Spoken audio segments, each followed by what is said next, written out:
Hello Aquarius, Sun, Moon, Rising, and Venus signs. Kamusta po kayo? Sana po'y nasa mabuti kayong kalagayan. Welcome back po sa Star Tarot.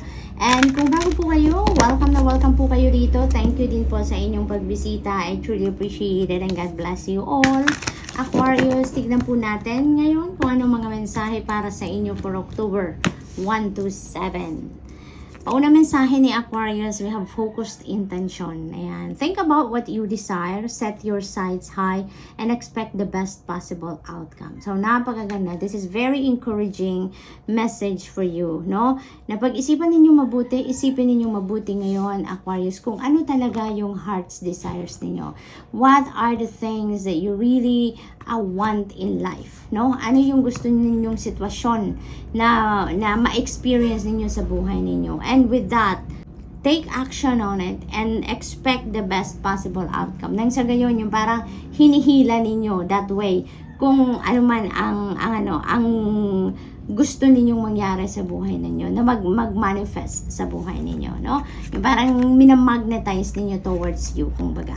So, we have life force, ayan, Sir Ronus. So, Aquarius, ang iba sa inyo dito, you know, maaaring meron kayong mga unfinished business, maaaring may mga sinimulan kayong endeavor, proyekto, trabaho, whatever it is, na maaaring nasa kalagitnaan na kayo na putol because maybe you get distracted, maybe na-divert yung attention ninyo into something else, kaya medyo naiwan ninyo siguro ang bagay na yon. Pero ngayon, yung parang yung life force energy is pouring through you. So, parang binabalot kayo ngayon ng passion, ng excitement, ng drive, you know, and that is also the perfect time for you ngayon to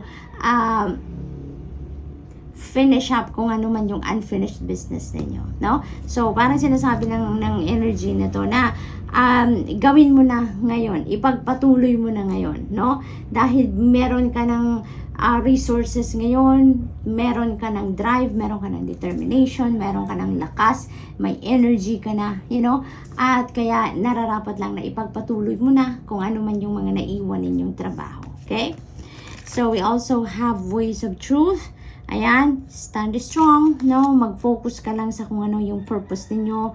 Mag-focus lang kayo sa kung ano yung kailangan ninyong gawin sa ngayon. Don't get distracted anymore, no? Focus kayo sa kung ano talaga yung intention ninyo sa ngayon, okay? At tanggalin na ninyo muna ngayon yung yung mga takot. Tanggalin na muna ninyo yung mga pagdududa sa sarili ninyo or sa mga kakayanan ninyo. Face your fears sa ngayon at palitan ninyo talaga yan ng drive, no?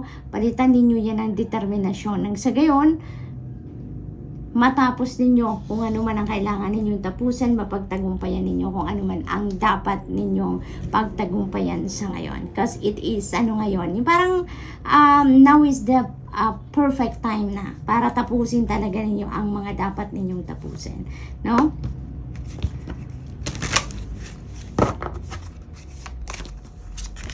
Magpakatatag kayo, Aquarius, para hindi kayo ma-distract, no? Yan ang na-pick up din. Self-reliance, don't be afraid to fly solo. Ayan, so sabi ko kanina, no? Sabi ng card na to, release your fears, no? Itapon nyo na yung takot ninyo at palitan ninyo ng passion, determination, and drive. And yun din sinasabi nito, huwag kayong matakot, no? Huwag kayong matakot na ipagpatuloy kung ano man yung mga unfinished business na ninyo, even if you're going to do it all by yourself na lang, no? Maari talaga na may mga proyekto kayo, trabaho, or, you know, mga endeavor kayo na maaaring meron kayong kapartner dyan, meron kayong katulong, maaaring you were working with a group before, tapos siguro na-disband, nagkahiwalay, maaaring naiwan kayo mag-isa, no?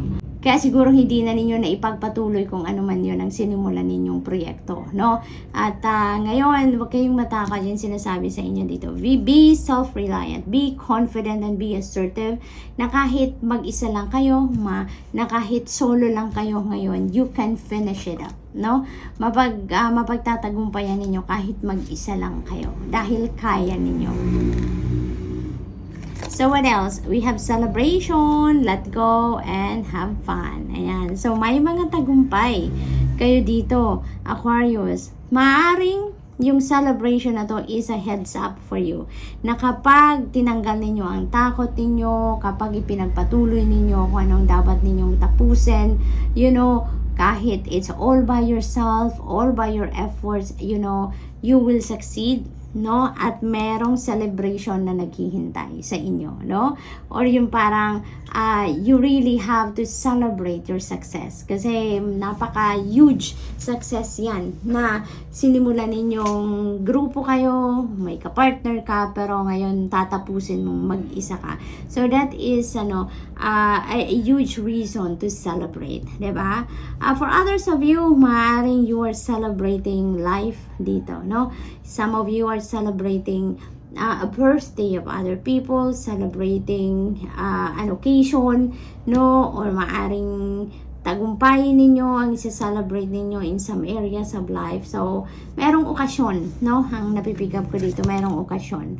Children, ayan, know that your children are protected. Okay? Ang iba sa inyo dito, Aquarius, maaaring nasa malayong lugar, nagtatrabaho, maaaring nasa abroad kayo, naiwan yung mga anak nyo, no? And siguro you are always thinking about your children, no? Maring nag-worry kayo lagi sa kanila, iniisip niyo lagi kumain na kaya sila, safe kaya sila, nakauwi na kaya sila. Yung mga ganun ba, no? Parang laging laman ang isip ninyo ang mga anak ninyo at nag-aalala kayo, no? At maybe if you're listening and watching this video and this is resonating with you, this is specific message, no, this is a message for you then, no, na know that your children are protected, so you have nothing to worry about. Okay, ginagabayan, ginagwardyahan at pinoprotektahan ng mga anak ninyo ng kanilang mga guardian angels and the rest of the spirit team. Okay? So, huwag kayong mag-alala. Okay? Focus on what you're doing and also take care of yourself and also alagaan ninyo ang inyong sarili. Okay? Dahil nasa malayong lugar kayo. So, we have create your vision. Do what makes your heart sing. You are being nudged forward. Ayan. So, eto na yon, self-reliance. Don't be afraid to fly solo, no? Gawin ninyo kung ano ang nararapat ninyong gawin, kung ano ang makakapagpasaya sa iyo, kung ano ang whatever it is that can feed your soul, go for it. Follow your bliss, Aquarius. Napakahalaga, no? Parang kinakalabit ka ng card na to, ng mensaheng ito, na sige na, move forward na, go for it. Kung ano man yan na iniisip ninyong gawin, if you feel like diyan kayo magiging masaya, if you feel like that is going to bring forth success and contentment and joy sa inyo, go for it. Okay, wag nyo nang pagdudahan yan. Go for it. Wag na kanyong mag-procrastinate. Okay? We also have full of Christ light. Open your heart and spread unconditional love. Ayan. So, this is a calling for you, Aquarius, no? This is a calling for you na maghasik ka na ng unconditional love. It feels like to me na napakalaki talaga ng iyong puso. No? Maaring ang trabaho ninyo ngayon is taking care of children or taking care of elders. Maaring this is a calling for you as well, no? Na i-spread yun na ang unconditional love. You have that sense of parental care, no? Maaring napakalapit din ninyo, napakalapit ng puso ninyo para sa mga elders or napakalapit ng puso ninyo para sa mga bata, no? And maybe nagdadalawang isip lang kayo if you really can take care of them, no? Kung mapapangatawanan nyo nga ba talaga ang trabaho na pangangalaga ng mga elders at mga bata. So, maaaring ang iba sa inyo gustong gawin yan, pero siguro nag-hesitate kayo. So, if you feel like yan ang makakapagpasaya sa inyo, go for it and spread your unconditional love because you have it. Okay? What else? We have ascension left. Prepare for rapid spiritual growth. Be ready for opportunities. Ayan. So, very beautiful din ito, Aquarius. Kasi parang ano kayo ngayon? Marami kayong siguro realizations ngayon or may mga bagay kayong na didiscover about yourself, no? The meaning of your existence, yung deeper awareness, no? of life, yung mga ganon. So parang lumalalim ngayon ang awareness and understanding ninyo about your spiritual life, about the spiritual side of you, no?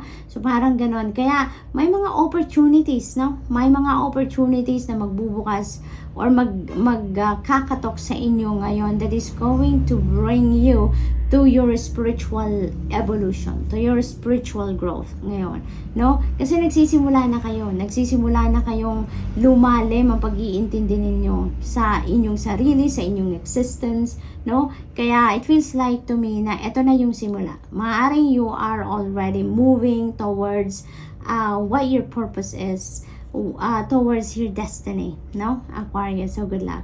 And that's all I have for you for today. I hope nakatulong ang mga mensaheng ito in some way. Thank you for watching. Love and light. Namaste.